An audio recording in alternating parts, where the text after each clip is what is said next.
Hello, welcome to my channel. Anyway, I thought to myself, I said, Hanukkah's coming, so might as well start getting ready for it. And this is something I've never done before, and I heard, I don't know who was it that told me, or something, that there is, we were discussing it the other day, right? Yeah, in the other book of where it says the indestructible Jews, we were talking about how, once the 5 books of Moses were completed and it was canonized, they say, and also the prophets were canonized, and then there was no books that can be added or subtracted. And so we have like the book of Esther, Megillah Esther, which is the book of Esther, which we read on Purim, but then it's not considered a holy book, right? And then we discovered that there is the book of the Maccabees, right? There's actually a book that was written by the Maccabees, not by the Maccabees, but whoever wrote it, recording what happened, and it was not included in the holy books of the Jews, right? And so it seems that it wasn't saved, the original copy wasn't saved, but the only way we have whatever's left of it is, hi Motorhead, yeah, whatever's left of it is saved by the non-Jews who, Torah Talk, yeah, who saved the books, right? And they translated it to whatever they have. So I don't even know if Jews consider it even something that is reliable because of the fact that we don't have the manuscripts in Hebrew, right? Or the original, what might have been Aramaic or whatever, the original books of what happened with the Maccabees. So I think maybe we'll just go and look on the history of it first and to see what it's about, and then we're going to start reading the 5 books of the Maccabees, which I have right here. I'll show you. One second. Here's the 5 books of the Maccabees. I have this also, but I don't know which one is actually which one I should read. I'm very confused. Text and commentary and introduction. I'm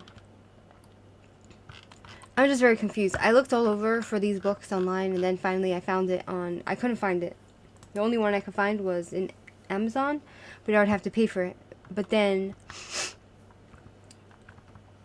I decided to continue looking, and finally I found, so this book, The Maccabees by Perlman Moshe, I wonder what this book is about. I don't know if, this might, see, I'm like literally doing my research as we talk, because he might have gone through all of the 5 books of the Maccabees and made a story out of it that is readable, you know what I mean? So let me go and see if this is anything reliable. Right, Moshe Perlman, the Maccabees, right, he wrote a book. So let's go see. So he wrote his own book on it. The Maccabees by Perlman Moshe. The God of the Maccabees. Studies on the meaning and origin of the Maccabean revolt by Elias Bickerman. No. Let's just go and see the 5 books of the Maccabees and see if we can find the history of it. Of the See, I didn't really come very prepared on here. So, the 5 books of the Maccabees. Let's go and see if I can find the 5 books of the Maccabees. Now it's making it easier for me to find it, which is very strange because before I was having a hard time finding it. Do you know what I mean? This is the one I have right here. So, right. Anyway, let's go back. The 5 books of the Maccabees. Let's go here. There are 4 books which pass under this name: 1, 2, 3, and IV Maccabees. The first of these is the one of the 4 which can be regarded as a reliable historical source. 1. Maccabees. The first book of the Maccabees covers the period of 40 years from the accession of Antiochus from 175 BC to the death of Simon the Maccabee, 135 BC. Its contents are as follows. Chapter I, 1 to 9, is a brief historical introduction. It goes on to say that, let's see what the author... Right, it's clear from the Semitic idioms which occur throughout the work that it was composed in a Semitic language, and certain passages indicate with great clearness that the original language was Hebrew. To this fact, Origen and Jerome also bear testimony, though it is possible that the version of the paraphrase known to them was Aramaic. The Hebrew original seems not to have borne the name Maccabees, though it is not known what was its real designation. Right?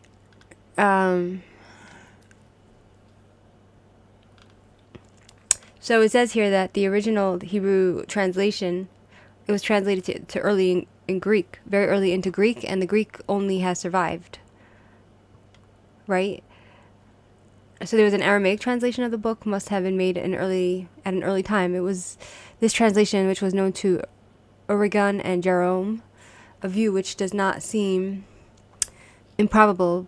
Be this as it may, the Hebrew was translated very early into Greek, and the Greek only has survived. The Greek version seems to be a literal one, often preserving the Semitic and sometimes even the Hebrew idiom, but it is clear and probably it is, on the whole, a satisfactory translation. It is transmitted in 3 uncial manuscripts of the Septuagint, the Codex Sinaiticus, the Codex Alexandrinus, and the Codex Venetus, as well as several cursives.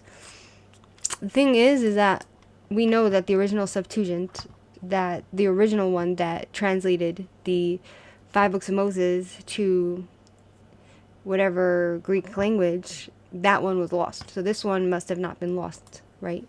So it seems like it's a little bit more reliable. The Achik Neset Hagdala, Court 120 Menkain Tanakh, 330 BC.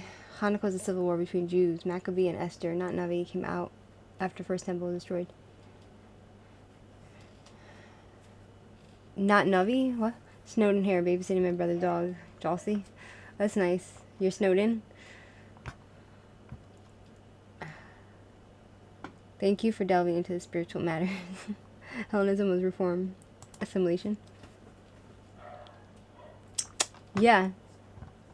Hellenism was an attempt to be like the Greeks and also preserve their Jewishness. It's like the Jews of today who call themselves Christian, right? They call themselves Messianic Jews. They want to be Jewish. They want to have their cake and eat it too. So they want to be Jewish and also worship a foreign pagan deity, right?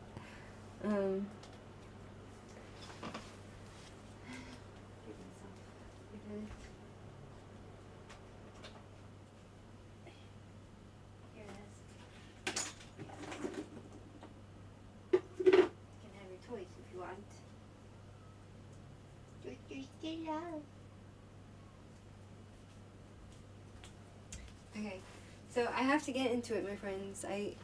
You see, every single time, it's like, for me, it's learning for me, right? 1 second. Right?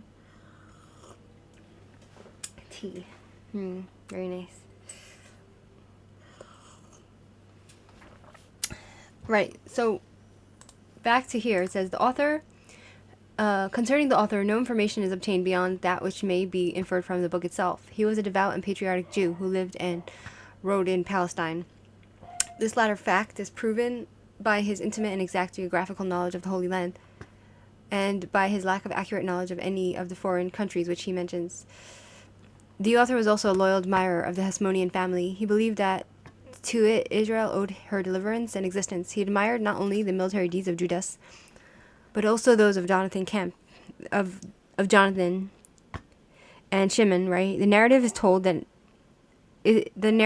not as though deliverance came by miracle, but as though it was due to the military genius of these men, exercised under the favorite the favoring guidance of God. Curiously enough, the word God does not appear in the work, nor does the word Lord. The idea is not lacking, however, as in the book of Esther, but is represented by heaven or by pronoun he. The author was a deeply religious man, in spite of his mannerisms. He was very zealous for the law and the national religious institutions, for the scriptures, and for the temple. Date. It should be noted also that throughout the work, the priesthood is represented in a favorable light. The renegated priests Jason and Menelaus are not mentioned, a fact in striking contrast with the treatment which the second book of the Maccabees accords them. From these facts, Geiger conjectured that the author was a Sadducee, and most recent writers follow him in this opinion, although they consider him wrong in calling the first book of the Maccabees a partisan document. Its temperature and just tone certainly redeems it from such a stricture.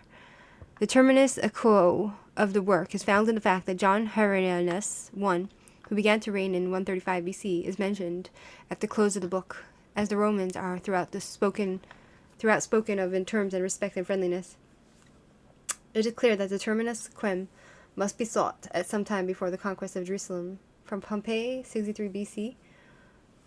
As to whether the date can be more nearly determined, scholars are not agreed. The determining fact is held by most to be the statement in XVI 23-24, and the rest of the Acts of John are written in the Chronicles of the High Priesthood.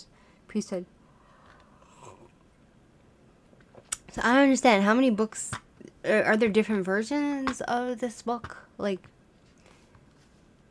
do you know what I mean? Right, so somebody else says that Josephus might have used the original text that he knew of the book before it was translated, and he used that in his book. I'm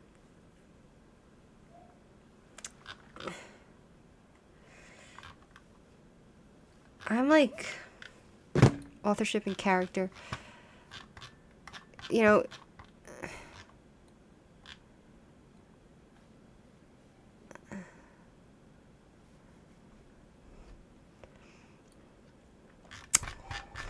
so I don't know, like, I don't know what to think. Do you know what I mean? Like, there's this book we can try to read, right, which is written in story format, probably according to these books, right? The first Maccabees, second Maccabees, but it's saying it might have been written by different people. So I want the real books. I don't want the ones that are not reliable. Do you know what I mean?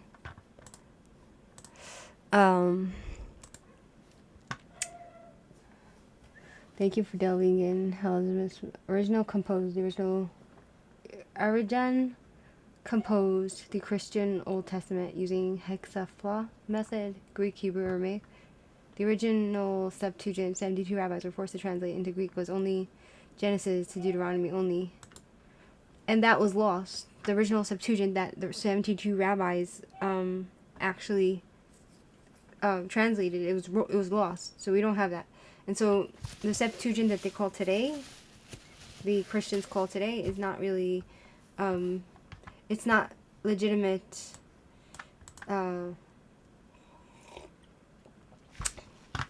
Well, I'm a little confused. I don't know what to read, my friends. Good morning, A Hammer. I'm a little bit confused. I'm a little bit confused, my friends. Do you know what I'm saying? I'm very confused, and right? The Bible, Maccabees topics. Maccabees 1 and 2 are included in the Deuteronomy canonical books. So should we try to start with this book, the 5 books of the Maccabees, and then if we don't really get what's going on, we can go to this one here, which is probably written in story format, and it's probably more fun. right? And let's go see what this book says, my friends. See, like, I know it appears easy, right, to know what to read and all that, but like when I do my research, it takes a lot of reading. You know what I mean? The Maccabees is an unusual book, the authentic historical narrative based upon ancient Greek, Latin, and Hebrew chronicles, yet with a sharp contemporary ring, which reads like a fascinating tale of adventure, packed with incident ranging from wily diplomacy in the courts of the emperors to novel stratagems and heroic actions on the battlefield. The ingredients of these stormy events, which brought to birth a unique resistance movement, are the manifestations of human vice and virtue, in classic confrontation, cruelty and compassion, treachery and loyalty, timidity and courage, despair and hope. There is a hint of allegory in the ultimate triumph of the few over the many. What is the allegory? 1 second. Allegory.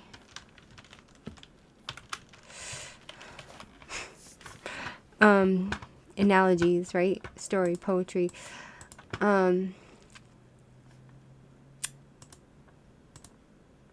Right?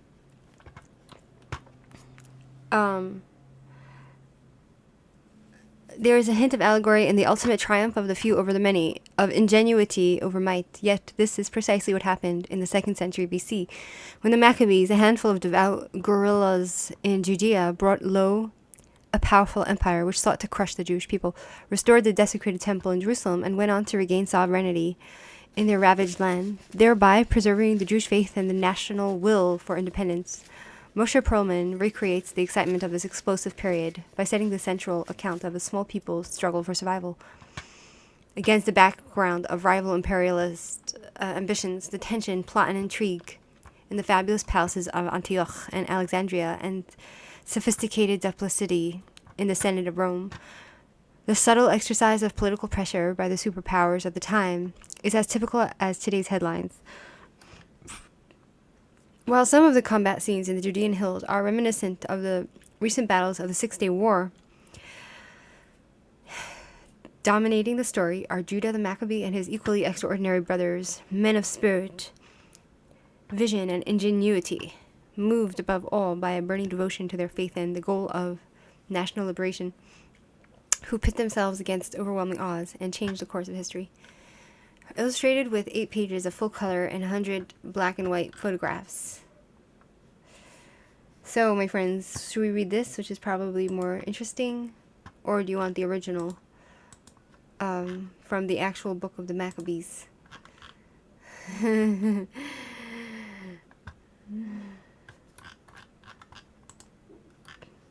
Right?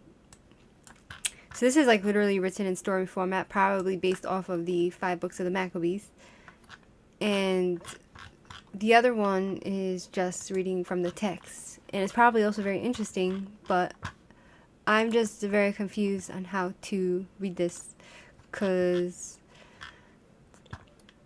it's raw, you know what I mean? Good morning, love you, Israel. Thank you, you're very sweet. Maccabee later became Sadducees, enemies of Judaism, Pharisees, rabbis. Herod was a Sadducee? Really? They are long gone. Sadducee rejected rabbis and oral traditional laws. Maccabees is historical, not scripture. Right. Septuagint removed Isaiah 2:22 and other passages of what? From where? The Septuagint removed Isaiah 2.22 and other passages from where? Do you know what I mean? So what do you guys think? What should we do? Do you guys have any opinions, or should I just, like, Chaim, T for 2, T for 1? Somebody help me? Anybody? What do you want to do? What do you want to do, my friends? This is really hard because I have the books right here, but I'm still not quite sure how to read it. Anybody?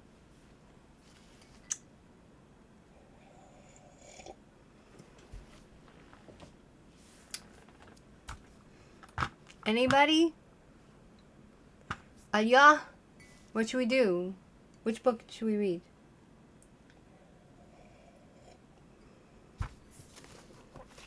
I'm waiting. I'm waiting. Anyone? Anyone have opinions? I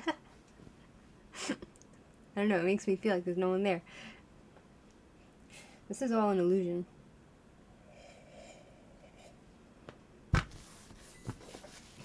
Okay, never mind. You guys don't want to have an opinion? That's fine. Okay, we'll read this one, okay? The Maccabees, Moshe Pullman. Okay, so the contents. What are the contents? Prologue, the sacrifice, the ultimatum, intrigue in Jerusalem, the decision, the martyrs, the deed, the guerrillas, the test, the battle, the temple regained, the truce, the escape, the death of Judah. Right, so one of them died. He was trampled by a elephant, right? The royal bidders, independence, chronology table, genealogical tables, and all the other stuff, right? So, read the third Maccabees. The third Maccabees? What does that mean? Which one? The one, this one? The Maccabees by Perlman? Or do you want the first one with the prayer of Elazar? The 5 books of the Maccabees, because I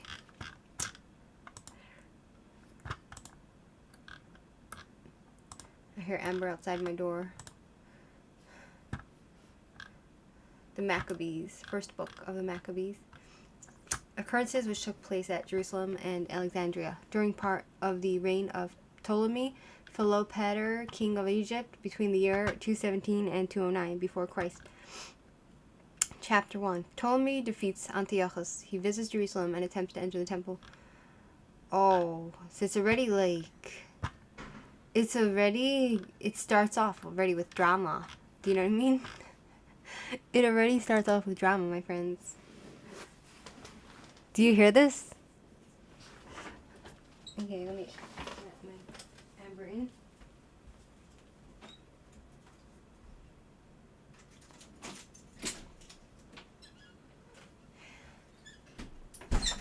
I knew I heard my Amber. I knew.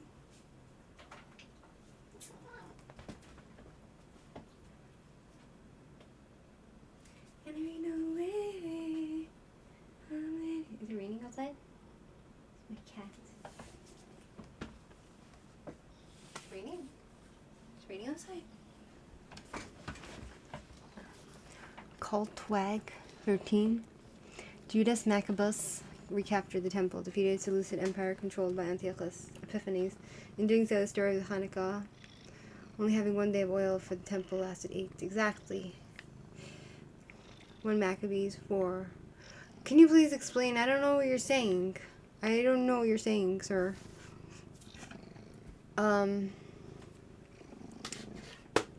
Like, you're not helping me.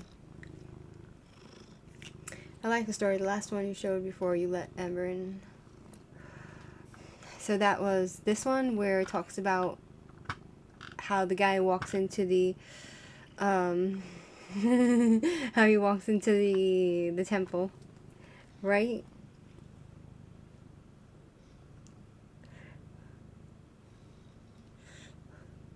Amber, my cat, my cute little cat.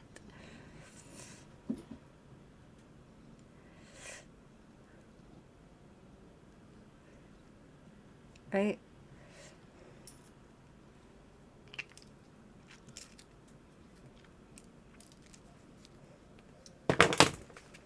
None of you are helping me.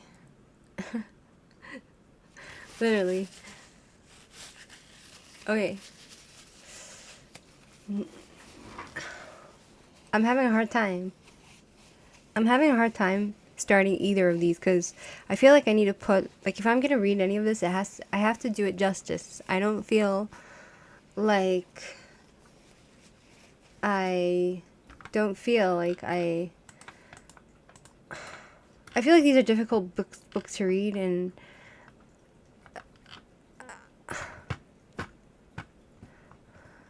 do you know what I mean? Second, let's put this here. Hi official. Hi official. Fuck Bobo.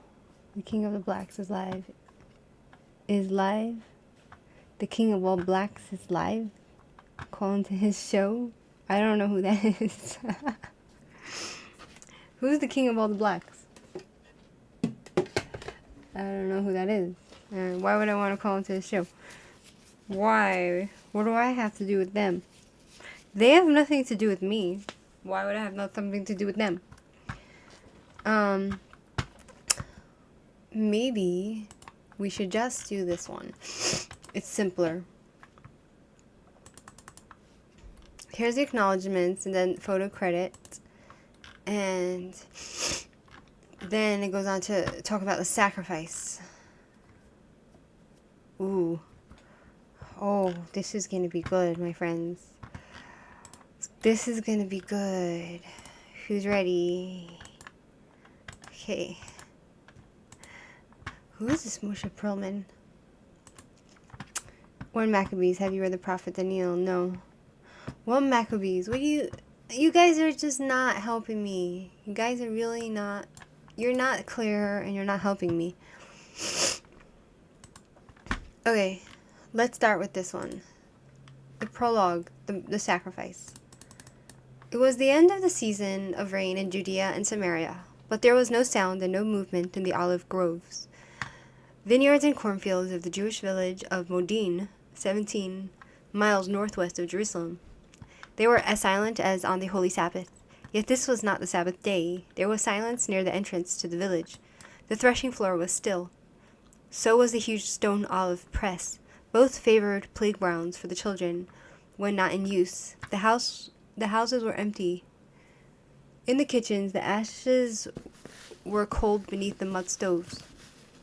The alleyways were deserted. Everyone was in the marketplace, but there was no produce on display and no one spoke. Indeed, the marketplace was an unusual look. It wore an unusual look. It had been cleared some hours earlier, and all the villagers were now ranged in the form of the Hebrew letter Ches, on 3 sides of a square. They were dressed as they had been commanded, in their Sabbath clothes, their long, somber-colored galabeas reaching down to their sandaled feet. Their faces, framed by darkened head cloths, were sullen. The sun was high, and the scent of pine hung heavy in the air. In the center of the 4th side of the square rose a pagan altar to the Greek god Zeus. It had been erected that morning. Tethered to the left of it, and soon to be sacrificed, was a pig. On the other side of the altar, lounging on the grounded litter, was the officer Apelles, representative of the imperial Seleucid court, showing little trace of his lean, hard life as a seasoned campaigner. His heavy jowls and sagging dewlap. What's a dewlap? Dewlap.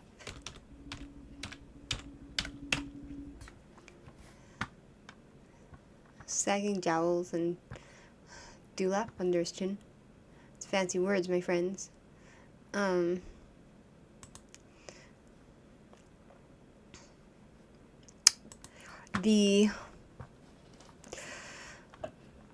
Right, so his heavy jowls and sagging dewlap, his flabby body now straining at his tunic, bespoke the easy living of an occupation commander. His forehead and fleshy cheeks glistened with sweat.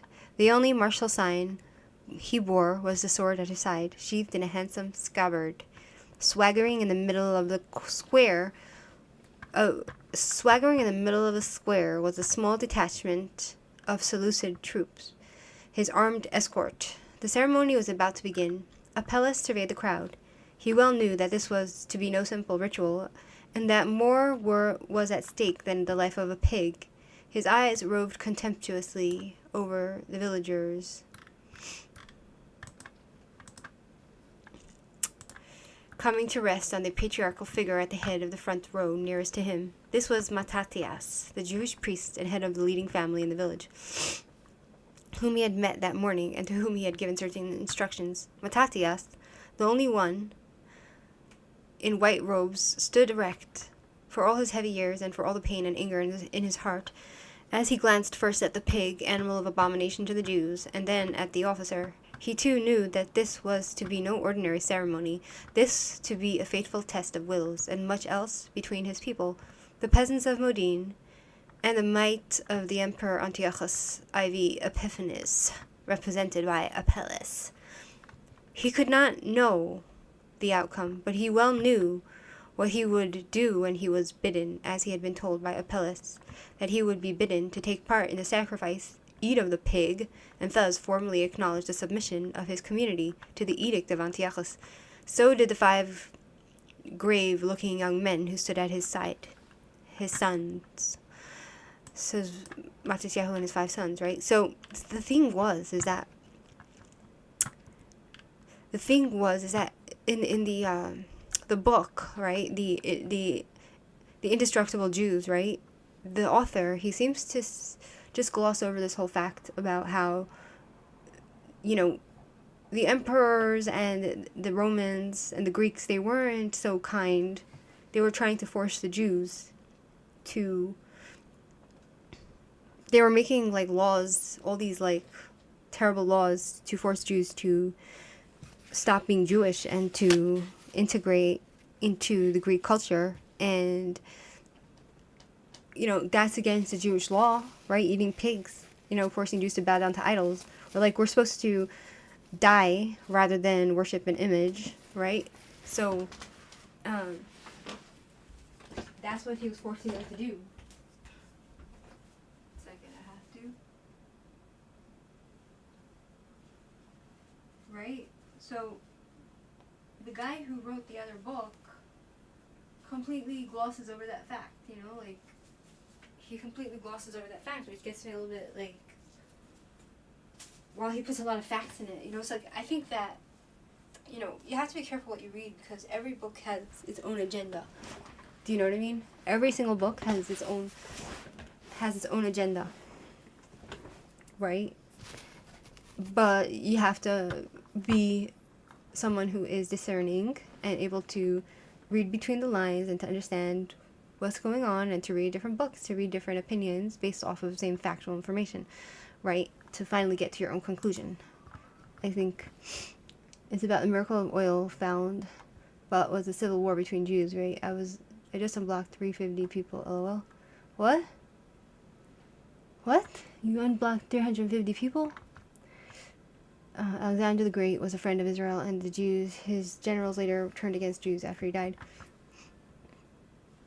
Philo was Hellenistic, required all in Hellenistic Empire to read, write, become Greek. They befriended Jews, but want them to be Greek culture, right? It's basically an attempt to eradicate Jewish culture. And then, after the whole story of the Maccabees and the entire story of Christianity, how it came about, right? That was also an attempt to get rid of Judea, right? The Jews of Judea. And it worked. They got rid of the Romans took over, and the Jews were taken as slaves into Rome, and the Roman Empire became Christian. And that was an attempt to get rid of Judaism. And they almost succeeded after 2,000 years. And that's why Christianity is so evil, my friends. That's why it's not just about an innocent faith, an innocent religion. It's a religion created for a specific agenda, and that is to get rid of Judaism, right? Experiment unblocked hundreds of haters. We're on YouTube. What's experiment? I don't understand. You guys talk to me in code. I really don't understand what you're saying. Sorry. Okay. The officer rose. The troops jerked to attention. The villagers stopped shuffling. All eyes turned to the royal emissary as he began to speak. He was there, he told them, to carry out the command of his imperial majesty, the all-wise and all-powerful, and initiate the villagers into the noble worship of the god Zeus. This would be marked by the public sacrifice of the animal, and they, the populace, would mark their acceptance of the new faith by tasting of the flesh of the offering. Oh, that's horrible.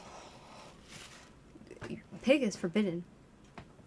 Thus had the king ordered, said Apelles, and the king's will, he added, tapping his sword hilt, would be done. He paused, and there was a deep hush. Pregnant with horror and fear, the villagers looked at the ground, each afraid of meeting the eyes of his neighbor. all except Matisyahu and his sons. They kept staring at the officer, their expressions unchanged. Oh, yeah. Despite his appearance, Apelles was a soldier, more at home on the battlefield than in an apostasy mission in a village square, and accustomed to unquestioning compliance with his commands.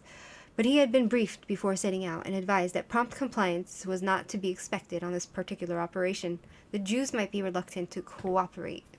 If they proved troublesome, he would know what to do, but he was to try diplomacy first. For if all went well and peaceably at Modin, other villages in the area would be more complacent. The briefing officer who supplied Apelles with intelligence on the village mentioned the name of Matisyahu, and suggested that it might be political to offer him inducements. If he were won over, the entire village would follow his example. So they wanted him to be the leader and worship the gods of the Greeks, and to basically encourage other Jews to be idolaters, right? First of all, I want this coin here that we see. It says in the corner, I forgot to read, it says, a verse of a silver tetrachym of Emperor Seleucid IV shows Zeus holding an eagle, typical of Hellenistic period coins. So that's what it's showing here. It's a bird, and there's a lot of symbols on this coin, right? So back to the story, right? Apelles was aware of the mood in the marketplace as he ended his introductory words. Satisfied that they had had the desired effect, the people seemed cowed. Now recalling his briefing, he turned to Matisyahu and encountered the unwavering stare of the priest. Apelles was no fool. Whatever he saw in the eyes of the old Jew, it was not submissiveness, and he knew at once that the advice of the briefing officer was not likely to be effective, but he would try it anyway. If it did not work, it would be a pleasure to apply the alternative. He addressed himself to Matisyahu, and the words are recorded in the apocryphal first book of the Maccabees. Right, so this is the book I was talking about, the 5 books of the Maccabees right here, which I was nervous to read because I'm not sure I would be able to follow, right, my friends? Pervert Muslims trying to get nude photos from women, sexual perverts, Arabs trying to expose Israelis. There aren't many normal people among them. They are like a freak team. That's why the internet is such a bad place to be. That's why Jewish people, they don't allow their kids, if they're religious, to be on the phone. You know what I mean? Early Latin writing by Constantine shows he saw Apollo, not Jesus. Let me post the Latin writing. So you're saying, what is that? Motorhead is saying he's talking about those perverts when he says experiment unblocked hundreds of haters. Greek idolatry was passed on to Greek Orthodox Roman Catholic Church. Right. Of course, Erdogan, Khamenei, and Al-Thani also have thousands of bots that were revealed by Musk. Right. You know, Elon Musk is a saint. He is a saint of this time. You know? It's crazy. Anyway, so he addressed himself to Matisyahu, and the words were recorded in the apocryphal first book of Maccabees. This is actually a picture here of today's village in the site of the ancient Modin, in the birthplace of the Maccabee revolt. You, he said, are a leader here, a man of mark and influence in this village, and firmly supported by your sons and your brothers. Be the first to come forward and carry out the orders of the king. All the other people have done so, as have the leading men in Judea, and the people left in Jerusalem. Do this, and you and your sons will be counted among the friends of the king. You will all receive high honors, rich rewards of silver and gold, and many further benefits. Apelles had tried to soften his martial tone to suit his wielding plea. He now called upon Matisyahu to take up position at the altar. The proud figure in white did not move, his head held high, his long beard jutting forward. He opened his mouth to make a reply. None could know that the few words which followed were to change the course of history. Oh, let's see what happens next. So what are we looking at, my friends? You see this coin here? What is this? It's going to explain. The cornucopia held by a goddess in this Hellenistic silver medallion represents the wealth of Alexandria, site of Antiochus's humiliation by the Roman legate. It's actually pretty. It's actually beautiful, you know. It looks shiny. Shiny and freaky, with lots of animals and God knows what else, right? Anyway, the ultimatum, right? So, while Apelles was expressing the king's will in Modin, the monarch himself, Antiochus IV Epiphanes, was in Antioch, the spacious capital, which he had enlarged, of the Seleucid Empire, situated in the northwest corner of Syria, overlooking the Mediterranean. It is unlikely that at this time, 166 BC, Antiochus had ever heard of Matisyahu or of his remote village on the Judean border, though he would hear about both before long. From the reports of ancient historians, he was more urgently preoccupied with the military and diplomatic moves of Rome, the newly risen power in the region, and the gravest threat to his own empire, with Egypt, which he still hoped to annex, and with Persia, where he sought to tighten his control. Not that Antiochus was uninterested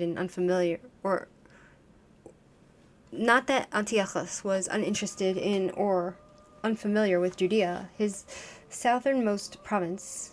He knew it well as a troublesome area, but it was hardly a menace, and he could leave it to his local officials, to whom he had issued directives to keep it in check. He knew Judea at first hand, just as he knew and had left his grim mark on it, its capital, Jerusalem, but not Modin. Yet had he but known, he had passed within only a few miles of it some 20 months earlier. Returning from a mission he would have wished desperately to forget. It was a mission in which he had suffered the most galling humiliation of his life.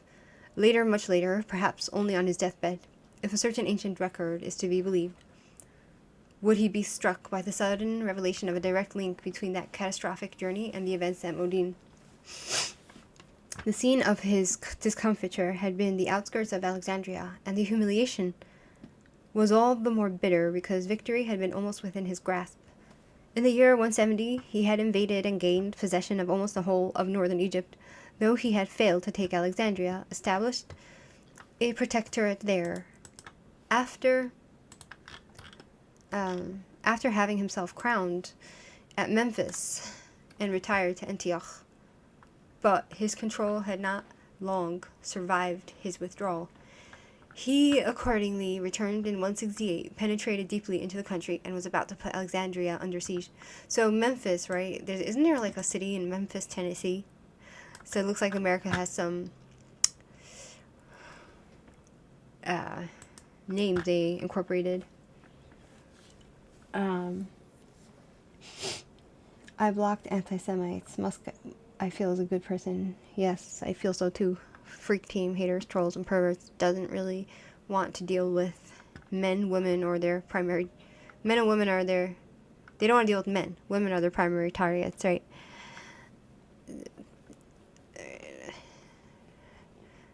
Oh, you're saying women get targeted more, right? Women unblocking is not a good idea, right? So, a lot of the people that come on my channel and they start arguing and being insufferable, and they have an agenda, which is to cause pain and bully and and also to try to hurl accusations and spread lies about Jews. I block them usually after, like I might argue with them, but then I'll just be like, okay, I had enough of this, and I'll block them. Enough is enough. Anyway, back to the story. So Rome at the time was heavily engaged in her Macedonian campaign, and Antiochus calculated that she would therefore do nothing to stop his Egyptian venture, but the intelligence he received, was faulty, and he was unaware that the Roman Senate, upon learning of his march southwards, had assigned an embassy of 3, headed by a distinguished no-nonsense officer named Caius Popilius Lenus, to wait upon him with a harsh message. As Polybius, the contemporary Greek historian of Rome, puts it, the Senate, when they heard that Antiochus had become master of Egypt, and very nearly of Alexandria itself, thinking that the aggrandizement of this king concerned them in a measure, dispatched Caius Popilius as their legate to bring the war to an end, and to observe what the exact position of affairs was. It is suggested by another early historian that Popilius was advised to linger over his journey and await news of Rome's fortunes before seeing the Seleucid emperor. In the third week of June 168, the envoys, who are believed to have been waiting in Delos, received a report of the decisive Roman victory over Macedonia's king Perseus at Pydna. They promptly took ship for Egypt, and by the end of the month reached the encampment of Antiochus, some 4 miles from Alexandria. So who are these people? So there's a king in Macedonia that is dealing with the Seleucid emperor, but they were different emperors. Like, was Rome fractured? What's going on here? I don't understand this. Why were they getting angry that he was trying to be king of Egypt? So a Roman patrician, possibly a member of the very Senate, which issued the ultimatum to the Seleucid monarch. Oh, this guy has a big nose. Anyway, let me ask, in the time of Antiochus,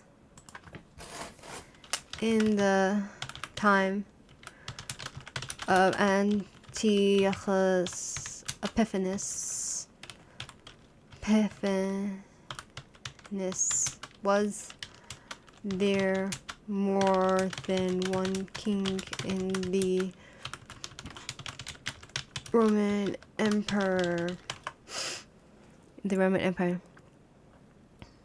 Right, so during Antiochus IV Epiphanes, in the Seleucid Empire, not the Roman Empire, there were indeed multiple figures claiming or holding power, including usurpers like Heliodorus, the legitimate heir Demetrius I, held hostage in Rome, and a puppet king, his nephew Antiochus the Younger, whom Antiochus IV ruled alongside briefly for appearance, making for complex power dynamics. But Antiochus IV was the dominant ruler. So is this why he's getting these letters from the different peoples? Like, am I understanding this correctly, my friends? Right? Does this make sense to anybody? Anyone?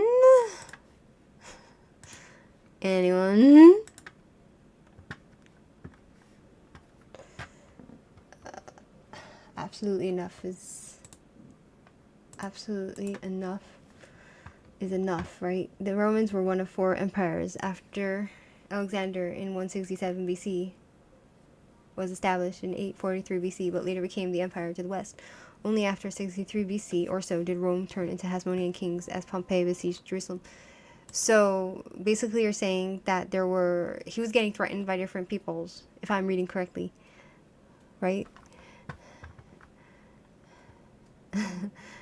Panegyric, Latin, 310 CE, Constantine writes he saw sun god, not Jebus later. Exactly. Jebus.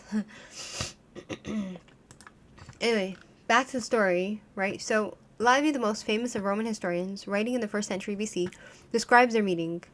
On their approach, he, Antiochus, saluted them and held out his right hand to Pompilius. But Pompilius put into his hand a written tablet containing the decree of the Senate, and desired him first to pursue that.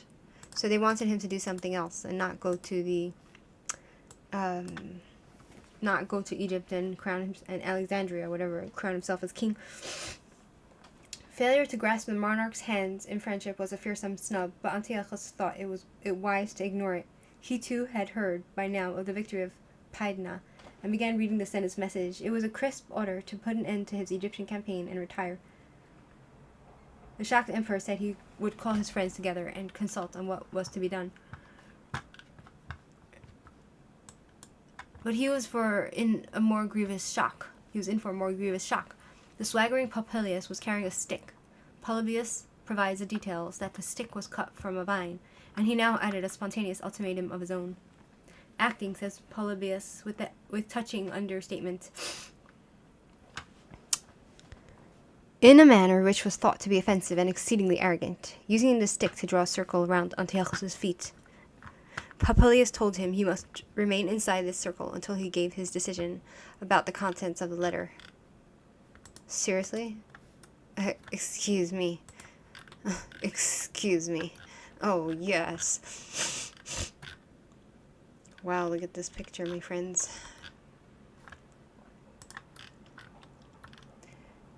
So this picture here is a picture of the palms of El Arish in the ancient way of the sea, which was traversed by the frustrated Antiochus when forced by Rome to abandon his Egyptian campaign. This here, and the opposite with the horse is a relief of Alexander the Great on a 3rd century BC marble sarcophagus found in Sidon, which bears beautifully carved battle scenes from his campaigns.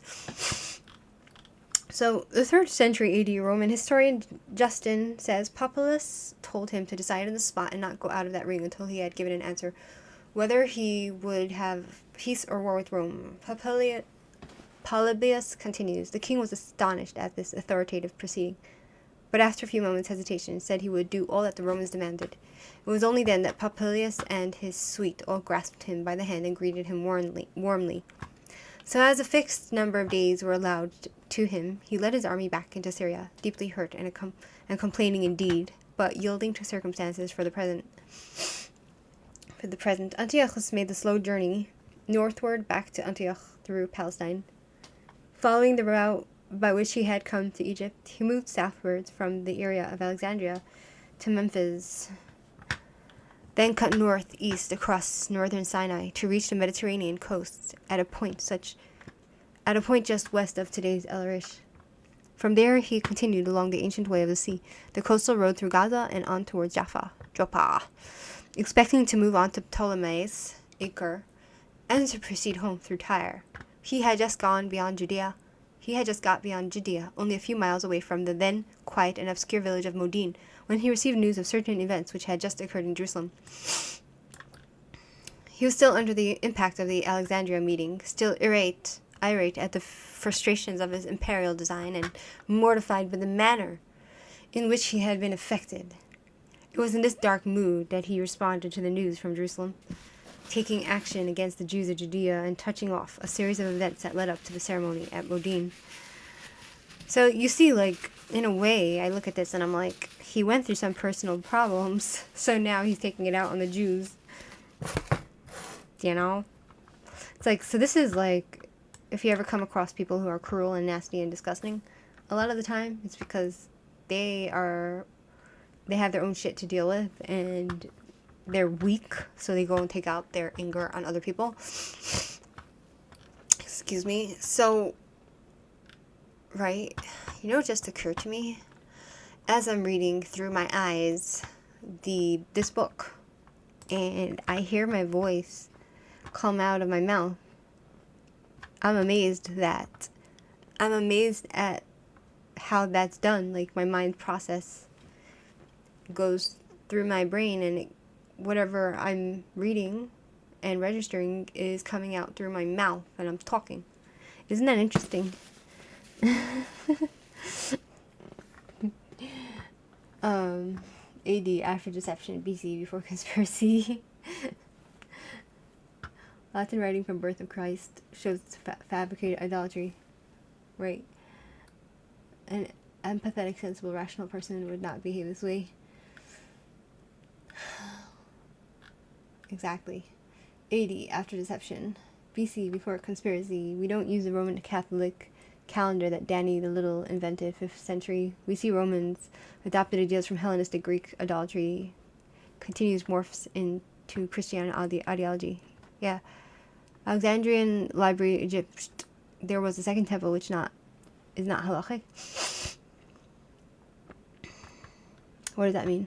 Antiochus IV was the Greek Syrian king. Rome was a group of people. Macedonia. There were 2 other kingdoms out of the Alexander. Egypt and other Hellenistic groups that fell into Rome kingdom of Pergamon. Samaritans believed temple was not in Jerusalem but in Mount Gerizim. What? Well, Samaritans, they're not Jewish. No offense. Sorry. Do you know what I mean?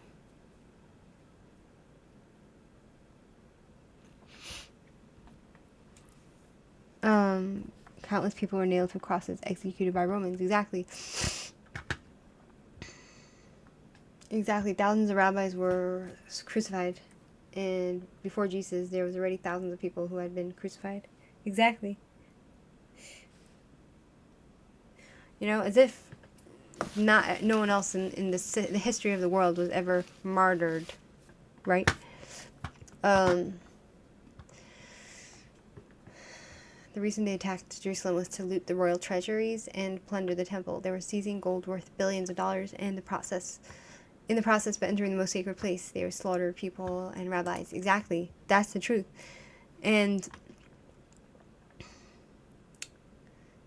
no goy dates to endorse Jebus. Exactly. So, in what we're reading, right within the context of what we're reading, the text, Judea had been part of the Syrian-based Seleucid Empire for 25 years. When Antiochus IV reached the throne in 175 BC. So Antiochus was the most wicked king. We even have a song about him. Antiochus, the wicked king. He did to the Jews a terrible thing. He made the holy Beis HaMikdash unclean. And besides, he was so mean. That's not fair, the Maccabees did say. And with Hashem's help, they chased Antiochus away. Hashem made it burn 8 days and nights. So, he reached the throne in 175 BC. Before that, it had fallen within the Ptolemaic Empire, Seleucid and Ptolemy. The founders of their imperial dynasties were two of the outstanding generals of the redoubtable Alexander the Great. By his decisive victory over the Persians in 332 BC, this youthful wonder king of Macedonia gained the territorial possession of the Persian Empire, which included Judea. Alexander died 9 years later, and his dream of a huge, united, long-lasting Greek empire died with him. By then, the lands he had conquered stretched from Egypt and Asia Minor in the west to India in the east. These were now divided among his leading Macedonian chiefs, and savage fighting promptly broke out between these former comrades in arms. Ptolemy was assigned by the satrapy of Egypt, but he soon established himself as monarch and set up his capital in Alexandria. Seleucus had been given the satrapy of Babylonia, and he too made himself king with his capital at Seleucia. A little while later, he extended his control to Syria, establishing a new capital at Antioch. So this above is a Emperor Seleucid I on a silver tetradrachm. Oh boy, he's ugly. And on below is Emperor Ptolemy I on a silver diabol, minted in Alexandria. They're both really ugly, my friends. No offense. It's amazing they have hair. Anyway, between Syria in the north and Egypt in the south lay Palestine, and for obvious strategic reasons, it was coveted by both Ptolemy and Seleucus. Though Ptolemy had promised it to Seleucus in return for key military aid against another of Alexander's generals, he incorporated Palestine into his own empire, and for the next 100 years, except for a few brief interruptions, Jerusalem and Judea came under the authority of his dynasty, the Greeks of Egypt. In 198 BC, Antiochus III, father of Antiochus IV, succeeded in wresting Palestine from the Ptolemies, and Judea now came under the Greeks of Syria, the Seleucids. Apart from the oppressive annual tribute, the Jews of Judea had enjoyed, on the whole, benevolent rule under the Ptolemies. According to the 1st century AD historian Josephus, they were left in peace and allowed to manage their own affairs, practicing their religion and maintaining their temple in Jerusalem without molestation or interference. While formerly subservient, they were in fact autonomous. When Antiochus III became the new suzerain, he continued this favorable treatment. Josephus quotes documents showing that Antiochus III even made grants for the repair of the temple, remitted taxes, particularly of priests, scribes, and others associated with Jewish religious life, and issued a charter endorsing the rights of the Jews to live in accordance with their own laws and customs. There is scholarly controversy over the authenticity of these documents, but it is generally agreed that they reflect the trend during the reign of Antiochus III. This policy towards the Jews was pursued by his son's successor, Seleucus IV. It changed with the accession of Antiochus IV, brother to Seleucus, in whose murder he thought to have been implicated. So Antiochus might have killed his brother, right? Are we surprised? It was a Roman thing, as we read in the book of the Indestructible Jews, that it was normal for Romans to kill babies, to probably either sacrifice them or to just kill them because they're inconvenience. Like, to kill babies that were already born. And so, murder, it seems like it's not a big deal to them. You know what I mean?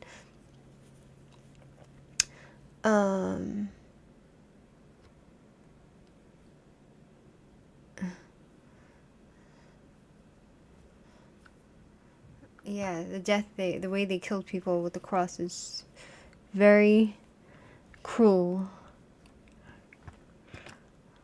You're saying that a lot of the practice of nailing people to the cross and letting them die a slow, painful death was a way of sacrificing people to their god, the Tammuz, right? The god who died and rose again. The Romans adopted this technique from the Carthaginians, who used it for brutal purposes. Yeah, the Roman Catholic Church improved evil torture devices. That's the truth. That's the truth.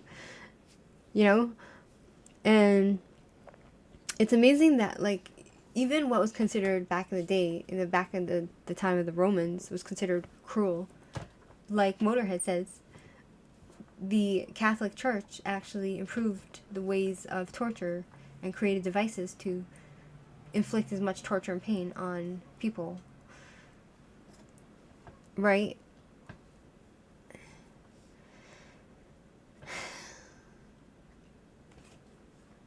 Exactly. So, Wada says, Rome massacred hundreds of thousands of Jews in Palestine. In this way, the fact that the Romans were crucifiers was enough to deem them savages. However, in the Gospels, the Pharisees, who were the main victims of this Roman policy, are condemned on various charges of hypocrisy, while the Romans are not blamed for anything, including the crucifixions. Exactly. Jesus Christ is soul-inspired modern torture. Marcus Aurelius and Julian, both good Roman emperor. No historians mention Jesus, apostles, miracle Paul anywhere in any historical record from that era outside the Christian Bibles, right? Pliny the Elder was the main Roman historian from that exact time period and makes no mention of Jesus or miracles, apostles, etc. Nobody sheds tears before Jesus for Jews, right? So, there's a book that we can read. It's called Caesar's Messiah. And there's actually YouTube you can watch, and it talks about this, what actually happened, and how the whole idea of Christianity, and how, this character Jesus came about, right? So, back to him killing his brother, right? This change was partly a byproduct of Antiochus' immediate ambitions to bring Egypt within the sphere of the Seleucid control, an aim prompted both by the urge to emulate Alexander's accomplishments and by fear of Rome. Antiochus knew Rome, having lived there as a hostage for more than a decade. In 190 BC, his father's armies had been ignominiously vanquished by the Romans at the Battle of Magnesia in Asia Minor, and under the harsh treaty of Apamea, contracted 2 years later, Antiochus III had to renounce Seleucid claims over extensive areas, surrender his fleet and war elephants, and pay a heavy indemnity over several years. To guarantee payments, he had to hand over to the Romans 20 selected hostages. His son was one of them. The young prince was well treated by his Roman hosts, and he learned much of their long-range policies and the art of their diplomacy. He was impressed by their spectacular power and was convinced that it was matched by their appetite. Not for nothing had he submitted, long after his years as hostage, to Pompeius' ultimatum in Alexandria. An eventual Roman-Seleucid military confrontation was inescapable, and now that he was emperor, he wanted to be prepared. If Antiochus was unable to build up a matching strength He was anxious at least to stiffen his southern flank by the incorporation of Egypt. Palestine was already his, and if Egypt could also be brought under his control, he would be better able to prevent a Roman landing on the eastern edge of the Mediterranean.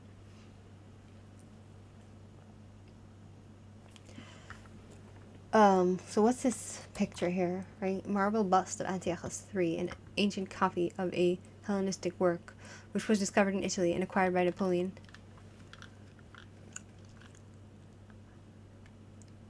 Right? So, Judea was thus of interest to him, not because it posed a military threat. He feared no revolt from this hilly enclave at that time, but because it was that part of his territory which lay closest to Egypt, closest to possible hostile landing sites, and close to the coastal highway, the main line of communications between Egypt and Syria.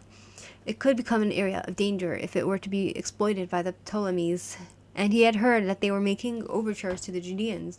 He therefore sought to ensure that his hold upon it remained undisturbed and undisputed. He estimated that his best course was to appoint men he could trust to positions of local responsibility. In doing so, he was to touch the Jews at their most sensitive spot, their religion. It is ironic that he had followed the policy of his predecessors, leaving the Jews to run their own affairs and choose their own leaders. Judea might never have given him any trouble. So it's saying, had he just followed the policy of the people before him, leaving Jews to do their own thing, then he wouldn't have had problems. Judea might not have given him any trouble, and the trouble which did arise was to contribute to the ultimate collapse of his empire. But his interference, Antiochus created the very explosive situation he had sought to avert. It's karma, baby, my friends, right? And,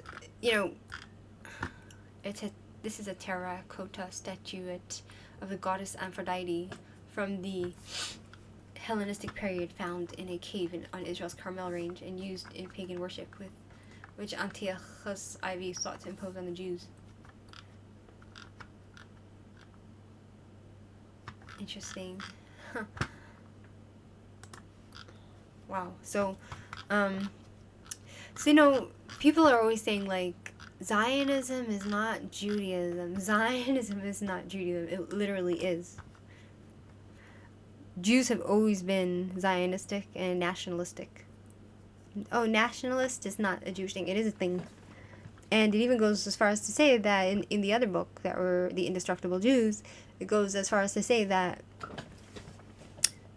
the first people to set themselves apart as a nation and to be nationalists was the Jewish people. And then everybody else in the world decided to be nationalist, right? So, not to mention that Jews living in every part of the world are always praying towards Jerusalem, right? And so,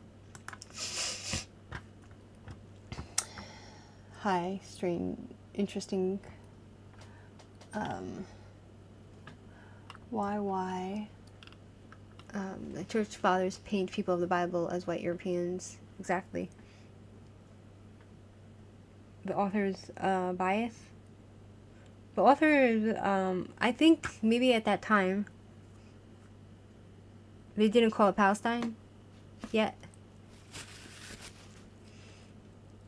Right? So, 135 CE, when Roman Emperor Hadrian renamed Israel Palestine after Philistines, Assyrian, Greeks, not Arabs, not Muslims, tossed up that book. It's not a good book because he's not being factual. You're saying he's not being factual? Christians accuse you of being immoral, then they glorify Rome as plundering of the temple, erecting perverse statues of themselves, and a series of economic injustices and tyrannies. My university books also pull that crap. Waspy Glay writers say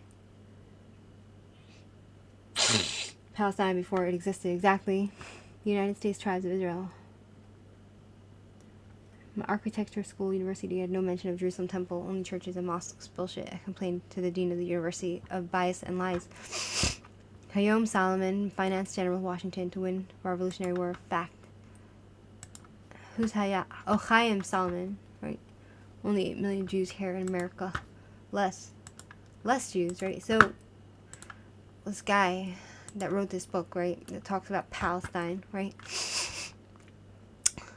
he is supposed to be, like, he is supposed to be a Jewish normal guy that wrote this book a long time ago. So why would he make that mistake? Moshe Perlman, Israeli writer. Hold up. Right? Hold on. So this is the guy that wrote the book. Morris Perlman was an Israeli writer. He was born in England, and his original name was Morris Perlman. His father was born in Minsk. His mother was born in England by an immigrant family who came from Poland. Excuse me. He joined the army of the newly founded state. From 1948 to 1952, he was the first Israeli military spokesman. In 1960, he retired and devoted himself to literary activity. He can also be biased, right? So there's like not much written about him. It seems he was the first IDF spokesperson. Morris Perlman was born in England in the spring of 1911.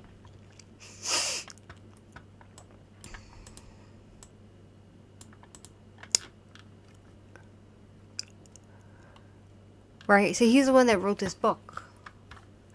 It seems like a lot of authors, they seem to make the same mistake. Or the same... They seem to make the same mistake.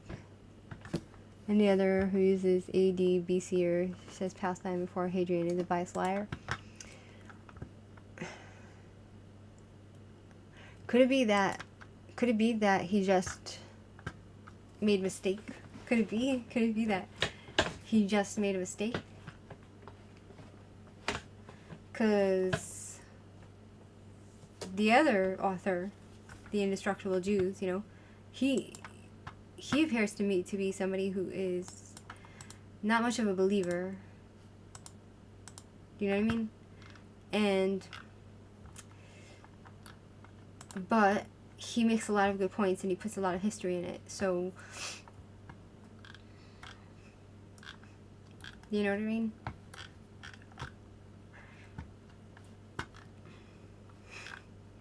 It's really painful.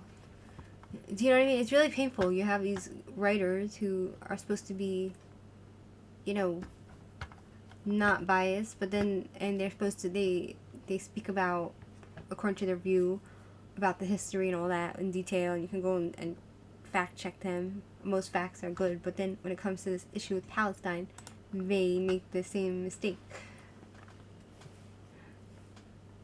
Right? To the gods. The cucumber was named Epiphanes and was defeated around 150. The cucumber? Hellenistic culture was mandatory. BBC Wattis. BBC. I don't understand all this BCE, BBC. I don't know. You know what I mean? Like, I have a hard time, my friends. I don't understand what is going on here. Could somebody help? Help? Could somebody, you know, help me out here?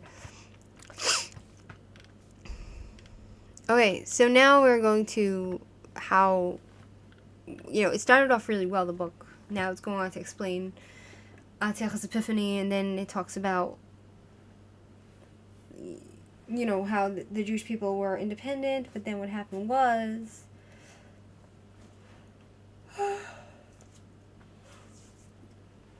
right? So his active intervention in Judean communal life was greatly facilitated by the intrigues of and jockeying for power of members and their highly placed supporters of a Jewish patrician family known as the Tobiads, or sons of Tobias. It was their aim, unprecedented in Jewish life, to topple the reigning high priest and secure the office for one of themselves. So there's always going to be Jews like this that will work with the enemy in order to gain something for themselves, thinking that somehow working with the enemy is not going to get themselves also overturned and overrun, right? Since the 5th century BC, when Judea was under benign Persian rule and was receiving waves of Jewish returnees from Babylonia, the high priestess, a hereditary office, it was basically inherited, right? Provided both the spiritual and temporal leadership of the Jews of Judea.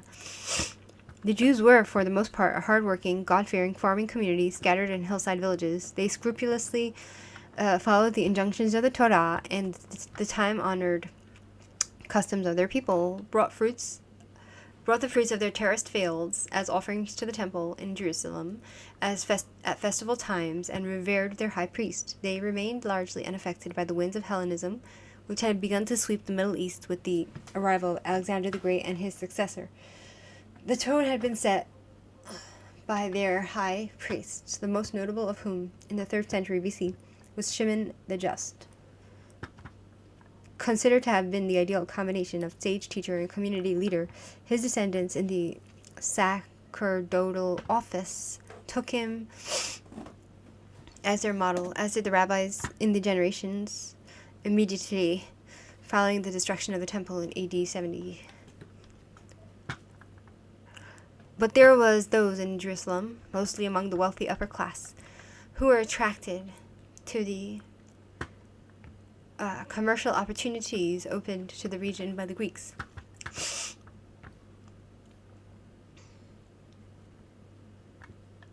And who were responsive to the new fashions, new ideas, and the more worldly outlook introduced by the Hellenistic dynasties. This tendency, says historian Cecile Roth, was similar to that of the more backward colonies of the European powers in the 19th and 20th centuries.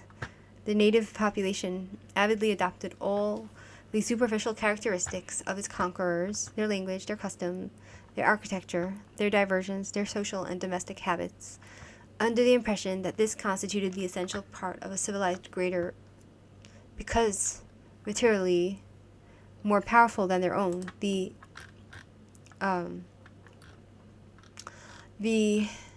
aping of imperial customs, a trend which had been developing since the days of Alexander the Great, was now widespread among their subject people within the Ptolemaic and Seleucid empires. In Judea alone, it had made little headway, but even Judea had not been totally immune, and leading the small but influential group of would-be assimilationists were members of the house of Tobiad. One of them was a certain Joseph, whose unusual family background gave him an association both with the Hellenists and the traditionalists. His father, Tobiad, had married the daughter of the previous high priest and sister of the reigning high priest, Honia, too, better known as Onias II, the Greek form of the Hebrew Honia, a man of piety who held office towards the end of the 3rd century BC. Joseph's character reflected the influence of both families. He was a traditional Jew with moderate Hellenistic tastes and keen interest in finance.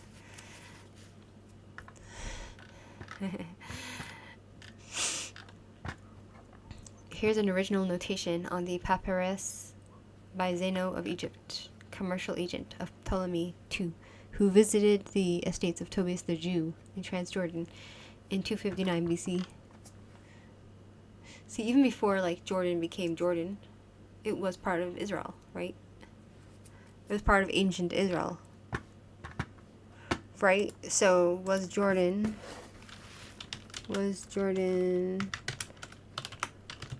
part of ancient Israel?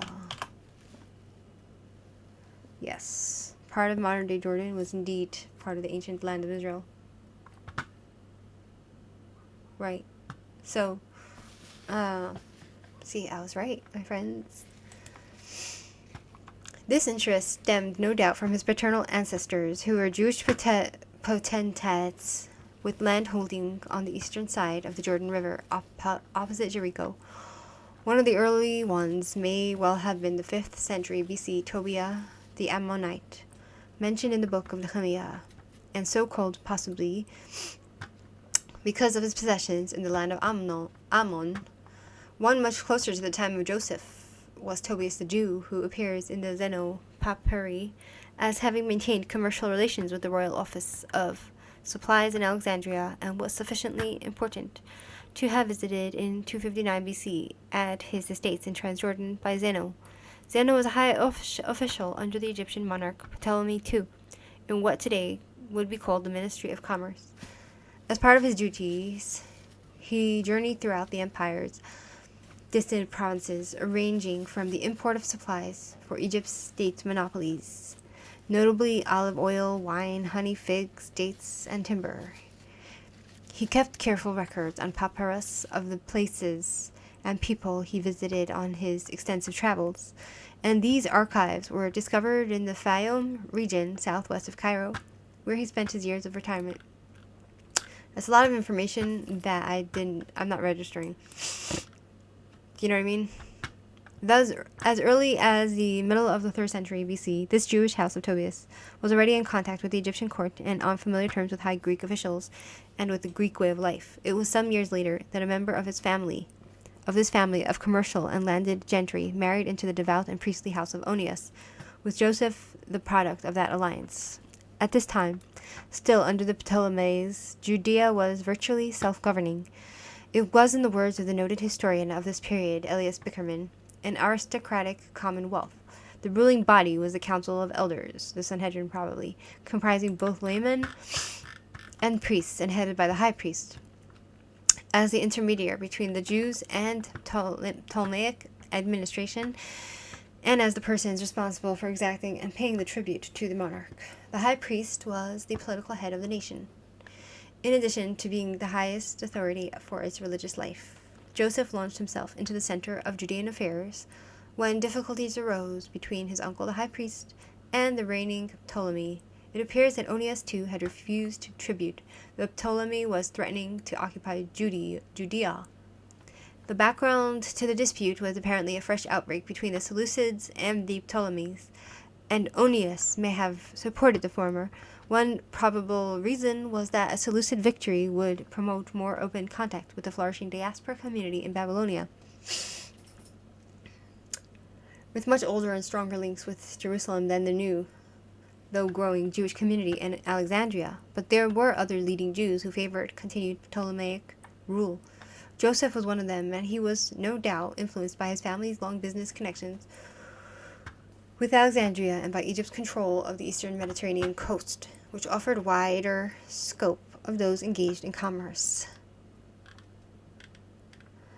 Joseph and his supporters were alarmed at the rift between Ptolemy and Onias, and he managed to persuade his uncle and the council of elders to let him proceed to Alexandria and pacify the king. Neither Onias nor the elders could have imagined that, as a result, Joseph would siphon off a good deal of their civil and political authority. Oh, so he was a traitor, handling the economic affairs of Judea as well as relations with the imperial power. This initial erosion of the supreme priestly office would have a grave impact on the Jews of Judea and on the Seleucid Empire.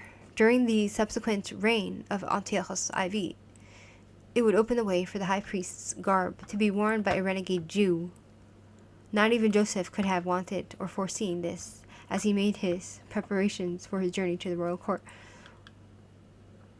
So basically, this Joseph guy sold away a lot of the Jewish independence to this king, and is saying that somehow later on a Hellenized Jew got to serve in the Holy Temple.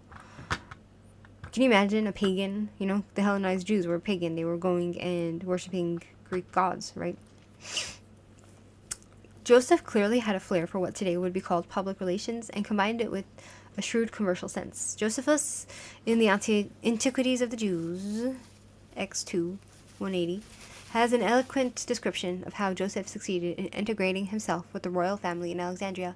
He had prepared his path well, borrowing money from friends for defraying the expense of apparel, horses, carriages, and plate and other necessaries for his equipage, right? And offering a lavish banquet to one of the royal officials, who thereupon spoke of Joseph in such high terms of commendation that both the king and the queen expressed a desire of receiving a visit from him. I'm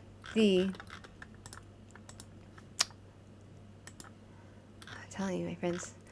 At the meeting, so here's a Roman relief showing farmers paying their tax dues.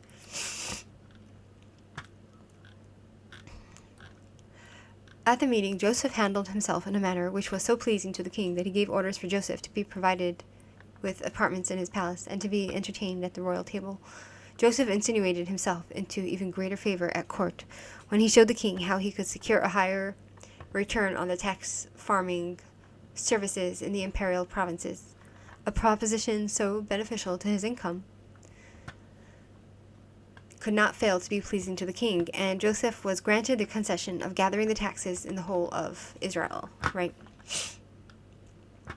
It was not long before this nephew of Jewry's spiritual leader had amassed great wealth and become a worldly man of affairs. He was beginning to revel in the luxury and material pleasures of an uninhibited Hellenism, and was finding traditional Judaism somewhat cramping whenever he returned to Judea from his Alexandrian visits. You know, it's very interesting because it's like, there's only so much luxury in this world you can actually enjoy. Do you know what I mean? There's only so much luxury.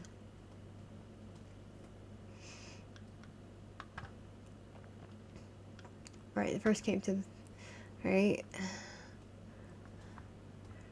They are liars and made great errors. Yeah, you're right. The Jews were for the most part hardworking, God-fearing farming communities in the hillside villages. AD suggests you believe in Jebus' death. BC suggests you believe in Jebus' birth. Therefore, a bias against Judaism. Academia does not allow use of such Latin Catholic dating system.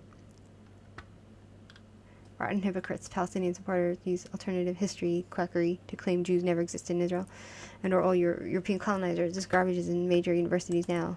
Right. It's infuriating. And the thing is that, like, I had many people come on my channel and comment that I'm a European colonizer coming from Europe.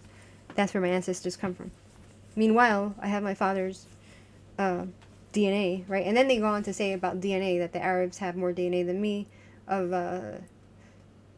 They have Judean DNA, like DNA that comes from the Levant, more than me. So therefore, they are the true pagan. They were the pagan Canaanites, and they were here before we were. And I'm just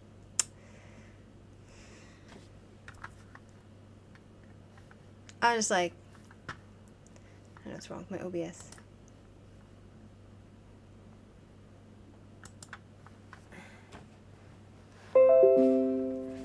Those Arabs who have Jewish DNA, it's because they raped women. They kidnapped Jews and raped women. And their children, they kidnapped kids off the street and made them their wives and forced them to be Muslim. And therefore their kids have Jewish blood, right? And for the fact that, like, literally, for the fact that after 2,000 years of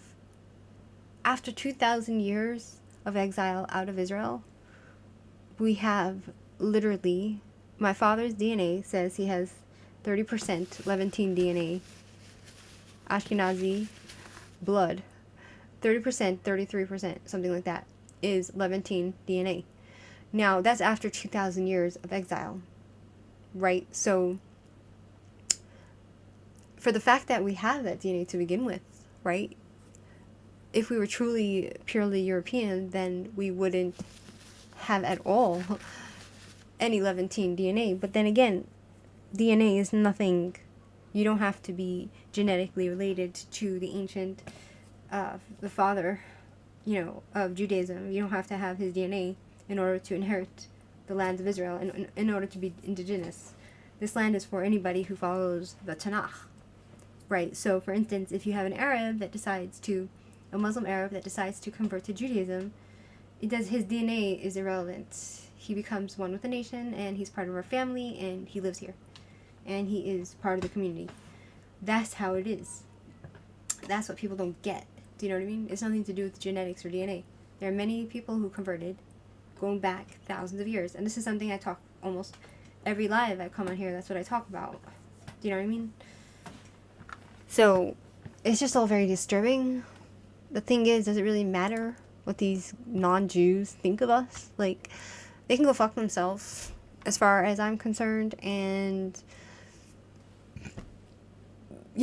as long as we Jews have the power to manifest our own destiny with the help of the Creator, right? As long as we are not allowing ourselves to be butchered, as long as we are staying strong and behaving the way we need to behave, then it doesn't matter what people think of us and how they try to delegitimize us. What matters is how we conduct ourselves and how we are not influenced by them and how we give them the middle finger and continue living on our lives. That's the most important thing. We are living here in Israel. We are strong and we are fighting and we are warriors and we're keeping the Tanakh and we are doing the right thing. That's the main thing. It doesn't matter what idiots have to say about us because they all have a different opinion of us. It doesn't matter what they think of us. It matters what we think of ourselves, right? So it talks about this guy who became Hellenized and he loved the luxury. The thing is, like, yes, I know luxuries are very nice, you know, so if you have an endless amount of money, it's nice to be able to, you know, go to this hotel, that hotel, buy this jewelry, that jewelry. But at some point, it becomes meaningless. It's like, exactly, Modest. At some point, you know, I'm sure it becomes tiresome to have so much luxury. Do you know what I mean? And, you know, like, when I think about my life, for example, and yes, I live humbly, but I don't live a life of luxury. For me, the way I live is luxurious. For me to be independent and to live in Israel and to have my own place and to have enough food and to have enough money to pay for rent, to have a job, for me to be able to live the life that I'm living, right? I am feeling very grateful and I value every little thing that I have. I value it very much, you know, like my clothes I value, even if I got it for very cheap. My everything I have I love and I appreciate, you know. And sometimes I wish for more, but like I feel like if I had everything that I wanted, maybe I would get bored. I don't know. Maybe I would feel like, what's all this for? Or maybe I would figure out what to do with the money and try to help other people, and then I would get meaning that way. But, like, it's talking about this guy who was enjoying the Hellenistic lifestyle, and, you know, he was getting really excited about all the money and the luxury, and he was starting to become Hellenized, right? And he didn't like, you know, being Jewish, it's also like, being a Jew, right? It's also a little bit humble, you know. The Jewish lifestyle, for the most part, is very humble, right? When you go to the synagogues, does it look glamorous and glorious? When you go to most people's houses, you know, it's pretty humble. Like, the Jewish lifestyle is humble. There's nothing so glorious about Judaism, right, in the actual day-to-day life. And so I understand, you know, the aliyah. You know, for example, like, they have the Christians have the Vatican, where they go and they see all the grand building of the Vatican, right, where the Pope lives, and they go, you know, the King of England, right, he has his palace, and there's a big cross and all that. Christianity is very pompous. Like, the Jewish lifestyle, it's very down to earth, earthy. It's very humble. There's no fanfare. It's kind of like just very basics. I understand, like, maybe this guy might have gone to the Hellenists, he's a Hellenized. He went to the Greeks and the Hellenists, right? And he started to like all the way they lived. Maybe they had rivers in their house. I don't know. They had beautiful gold marble floors and fancy stuff, and they had slaves. Maybe he enjoyed that. I don't know. Maybe he got tempted. And then when he comes back to Judea and he sees the regular people just living simple lives, and especially back in the day, you know, like farming the land, wearing simple clothes, taking care of the sheep. You know, it says they were mostly farmers. And it even says there in the Indestructible Jews, it says that the Holy Temple was also, the second Holy Temple was not very glamorous and grand, and it was a pitiful sight. That's what it says there. So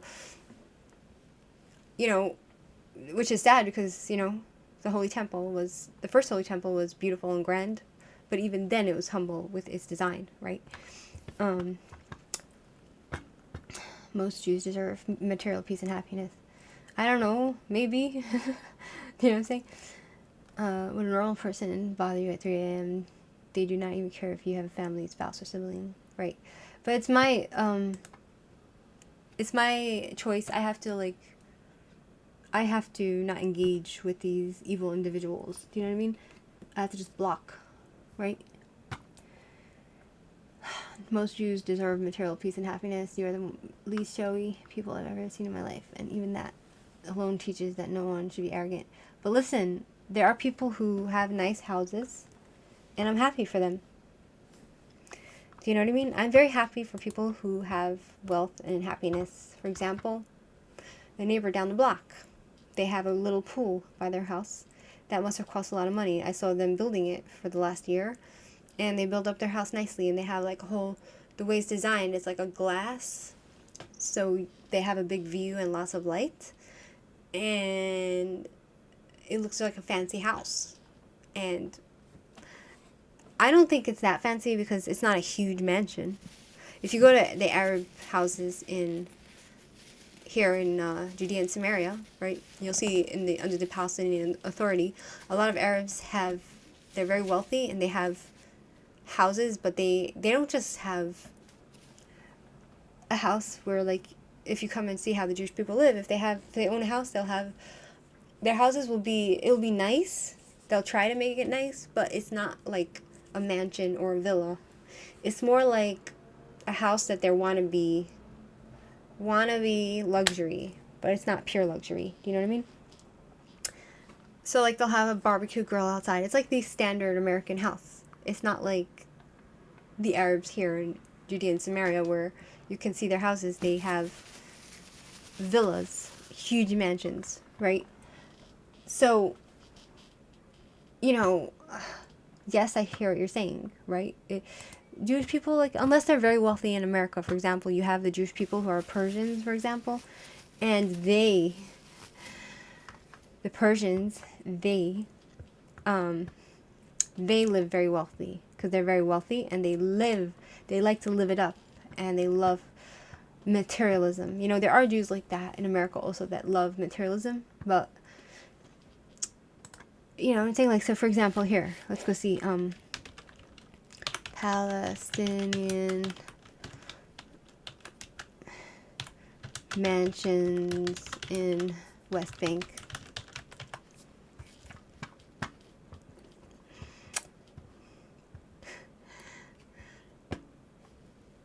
Right, let's go see. Okay, let's go see the villas. Okay, this is in the West Bank. House of Palestine, the architectural wonder built by the West Bank oil tycoon architect. So this is in, alright, no thank you. The Guardian, the richest man in the occupied territories, has indulged his passion for Palladio by creating a replica of his Villa Rotunda and filling it with priceless treasures. See what I mean?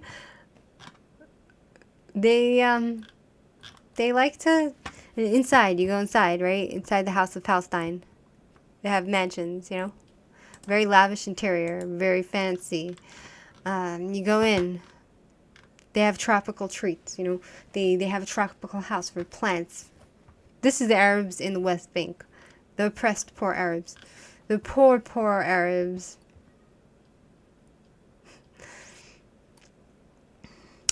Treasure trove. The Haifa Jaffa living room features a gold-plated throne that belongs to Egyptian ruler Khedive Ismail.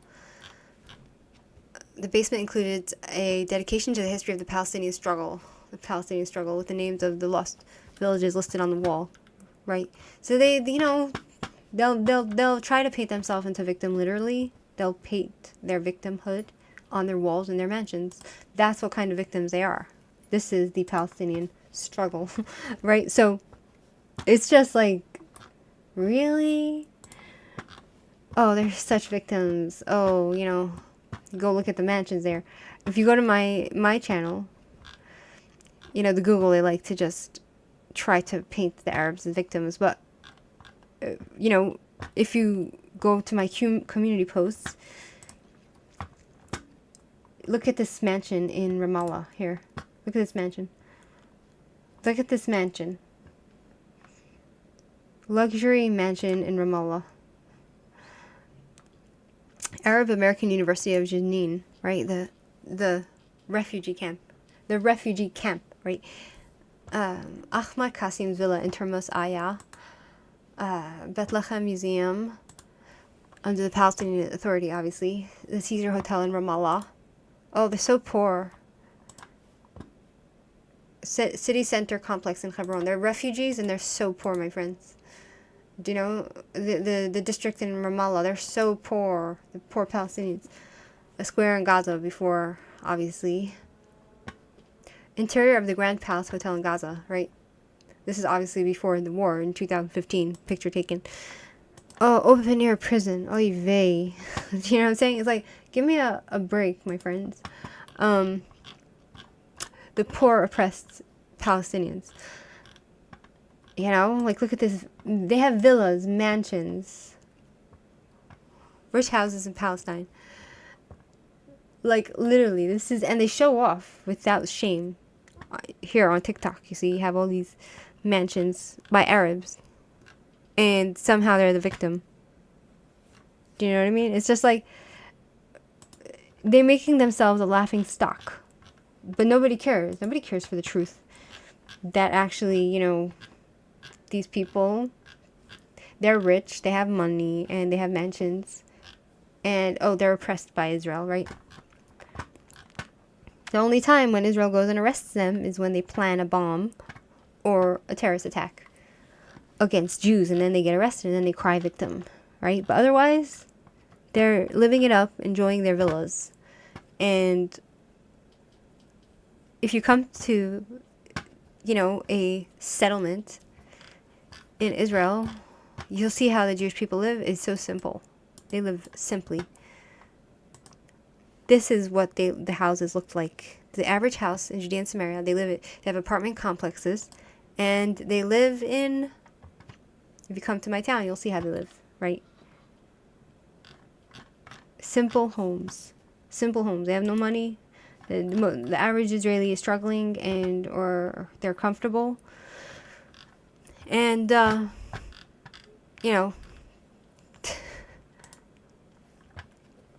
here's the West Bank, look at the mansions.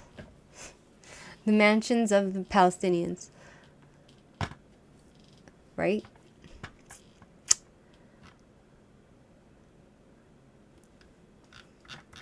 Whatever. It is what it is, my friends. Anyway, back to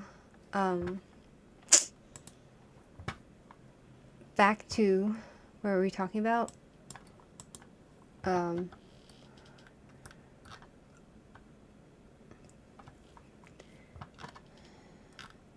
Yeah, so back to the story. Listen, I got carried away when it comes to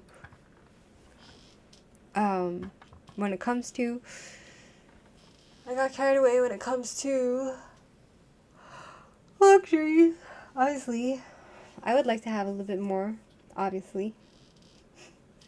I'd like to have a little bit of money to throw around that I don't need to worry about, like, if I want to get something for my house or for my animals. I would like to have a little bit more money that I don't have to, like, live month to month and be really worrying about the money. It would be nice. It would also be nice sometimes when I think about,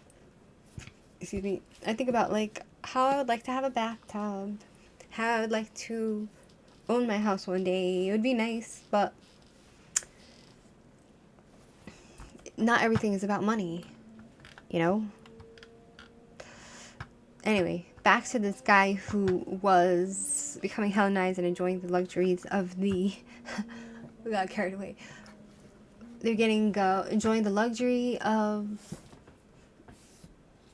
the Greeks, right? So it says here, he was beginning to revel, this guy, in the luxury, material, and pleasures of a uninhibited Hellenism.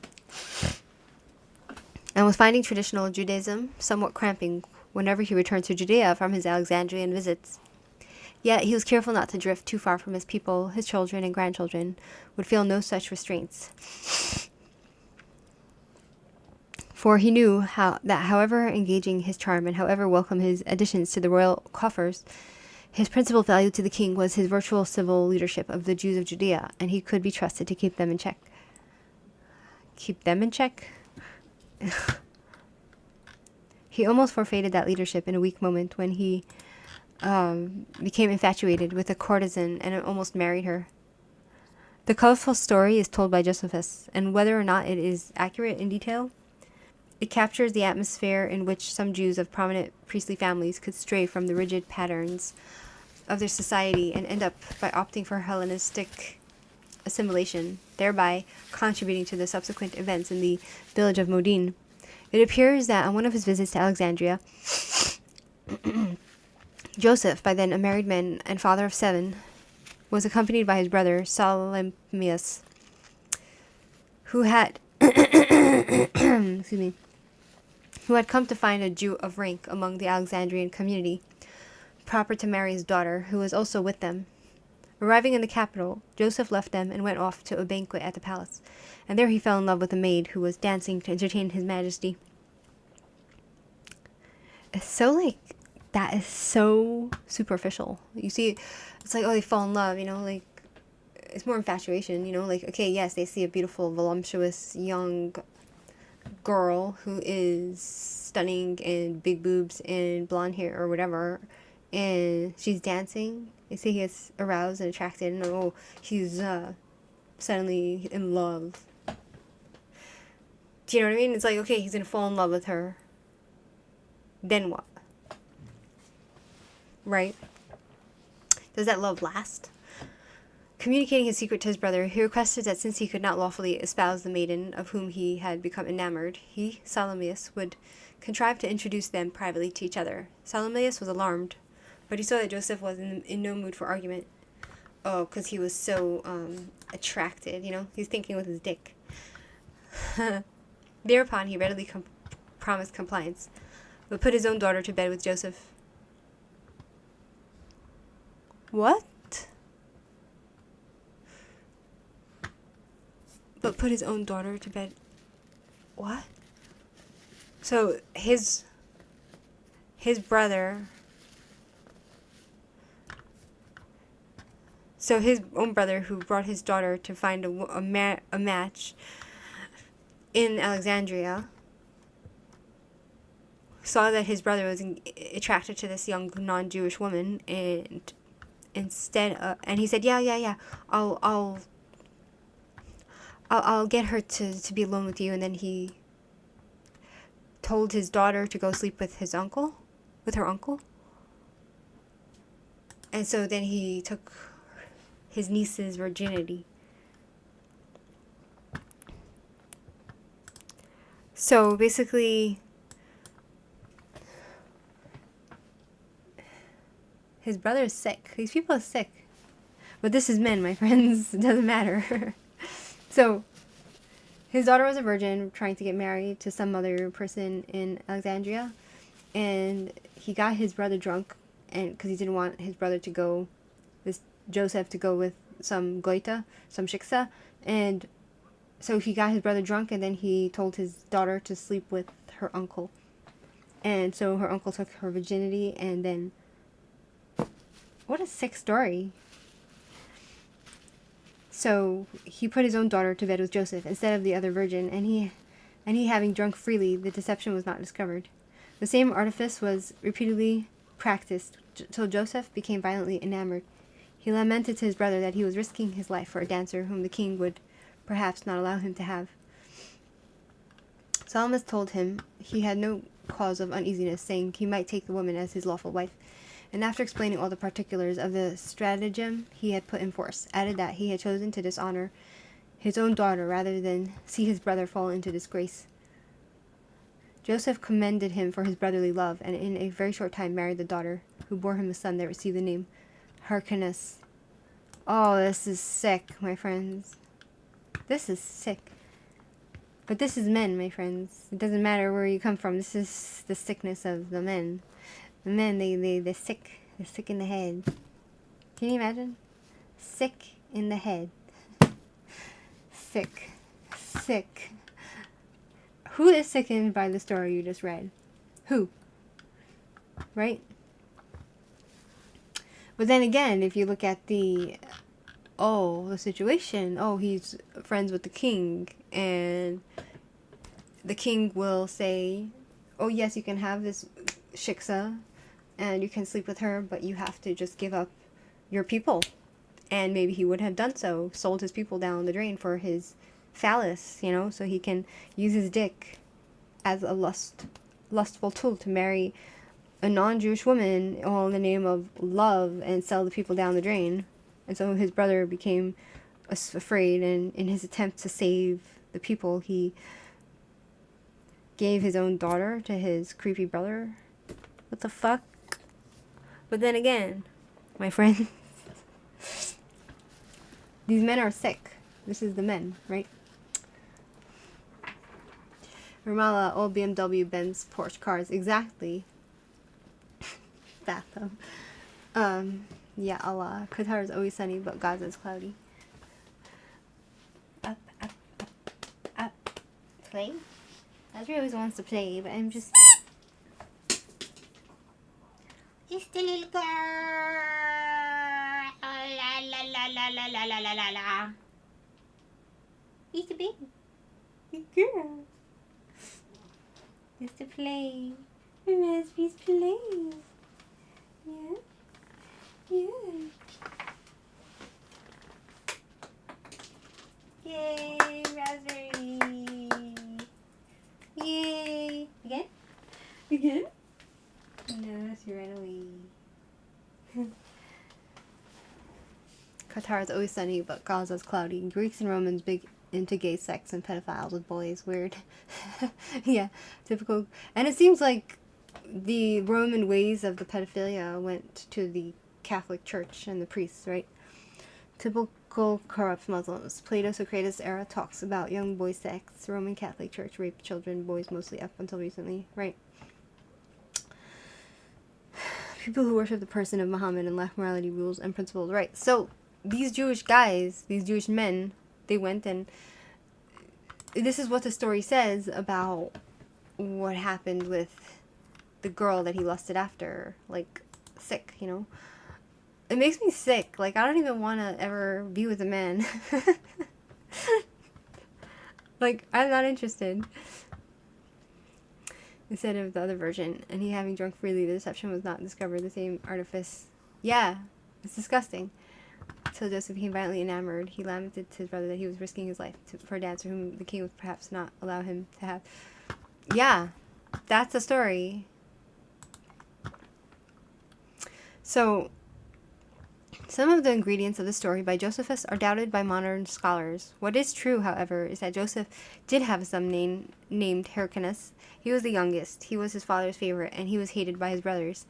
This hatred was passed on as a legacy to their offspring. It is also true that Hyrcanus inherited Joseph's role and favors at Ptolemy court, and this may have helped drive his brothers into the pro-Seleucid camp. These political differences were also inherited by their descendants. Hyrcanus lost out when the Seleucids under Antiochus III gained control of Palestine, of Israel, right? He fled to Transjordan and is thought to have committed suicide some years later. From then on, the families of his brothers, the remaining sons of Tobias, were the ones who were favored by the royal court. Now the Seleucid court at Antioch, Now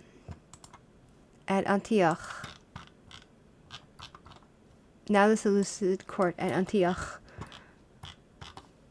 What? Now the Seleucid court at Antioch. That's what it says. Here's a fashionable Greek lady of the 3rd century. Okay, let's turn the page. Intrigue in Jerusalem.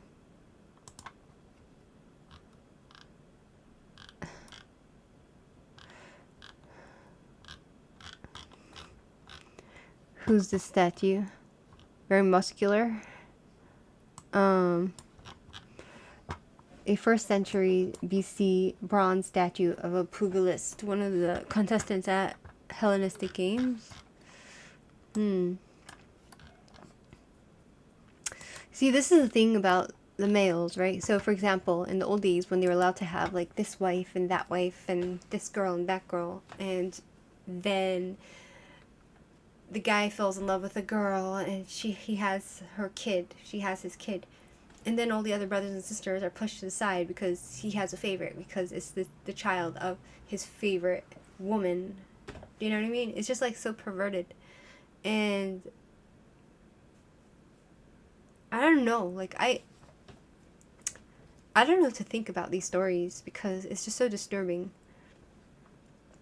Not all men are like that, because not all men are in powerful positions where they can just get any girl they want and fall in love, you know, and put the entire Jewish nation in Judea at risk because of his lust for a woman, because his phallus is ruling his head.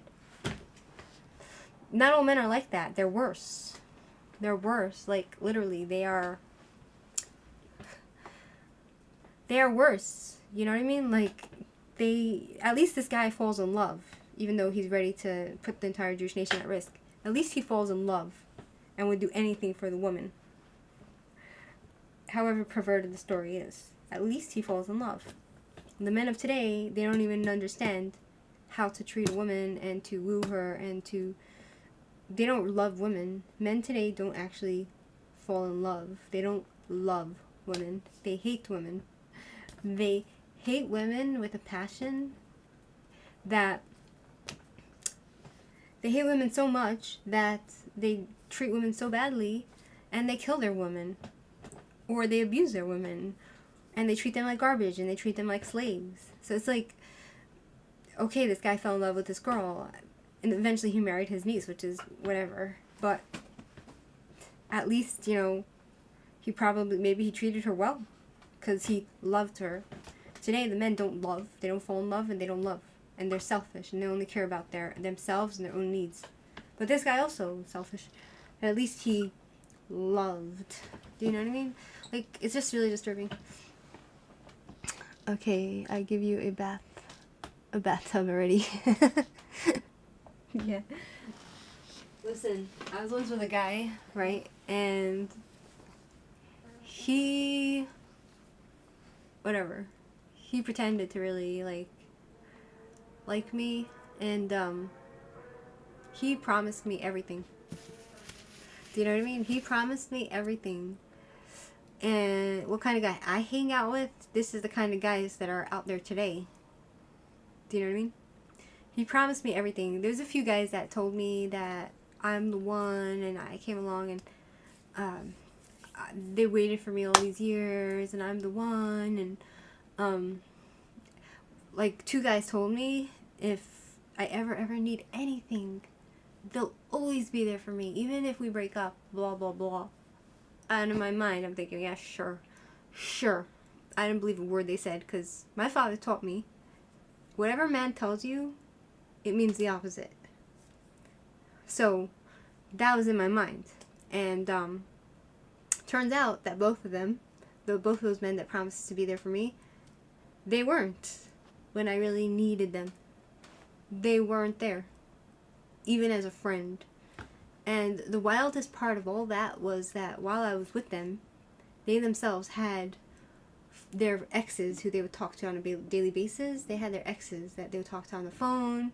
They had their exes that they had all these girlfriends that were their exes, and they had all these females that are their friends. But when it came time for me to dump them, and I walked away because they didn't deserve to be with me, and I might have needed something, and I contacted them, block.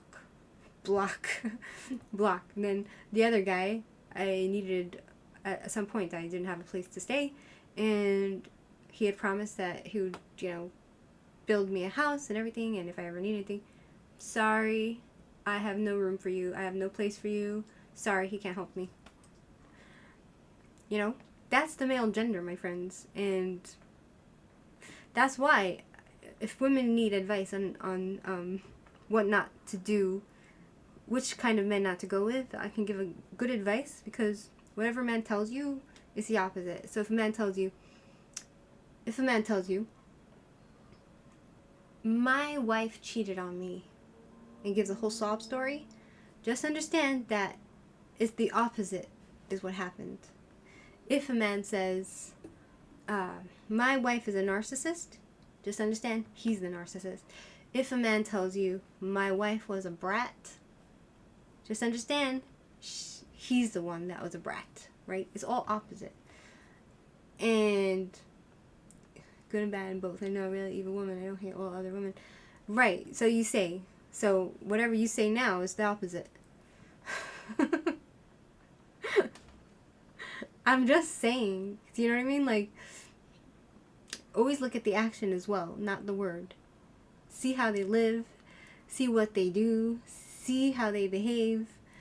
And most of the time you'll be able to see. A man is not what he says, it's what he does. So it's a very interesting discussion, right? And then you have those men who enjoy your snow. Then you have those men who basically they don't want to support you. They don't want to provide for you as a man should. They want half-half.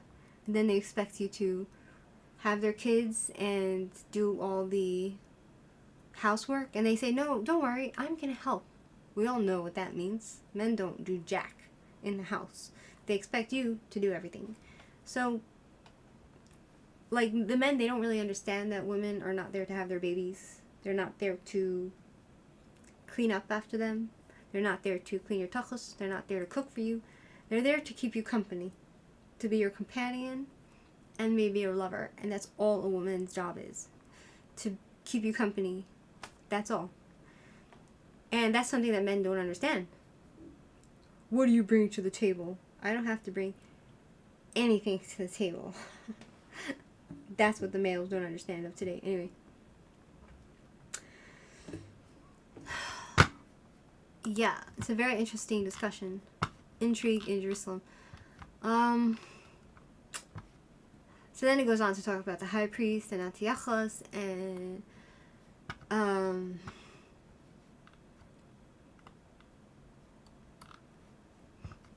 excuse me. Where are we? Wow, look at all this art. Anyway.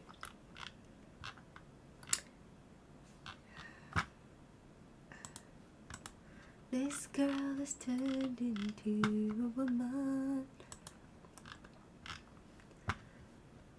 and I dreamed of this moment all my life. Oh, yeah. This girl is turned into a woman, and I thank you for your tenderness last night.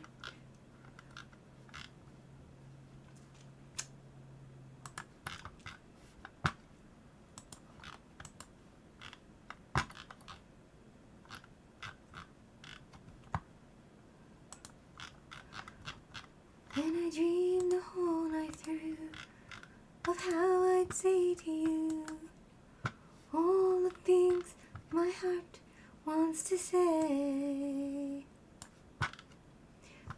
Intrigue in Jerusalem. Yeah, I think I'm going to leave it here because I'm a little bit annoyed and angry and frustrated by the story. I am annoyed, I'm angry and frustrated by the story because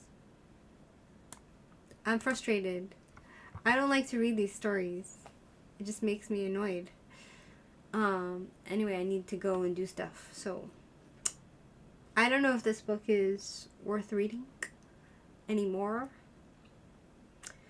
Maybe Motorhead is right that I shouldn't read this book anymore. Maybe I have to find another book, or maybe I should just read straight from the 5 books of the Maccabees. I don't know, my friends. It's very confusing. Anyway, have a great day. And I hope you weren't too bored, but whatever. It is what it is. Bye.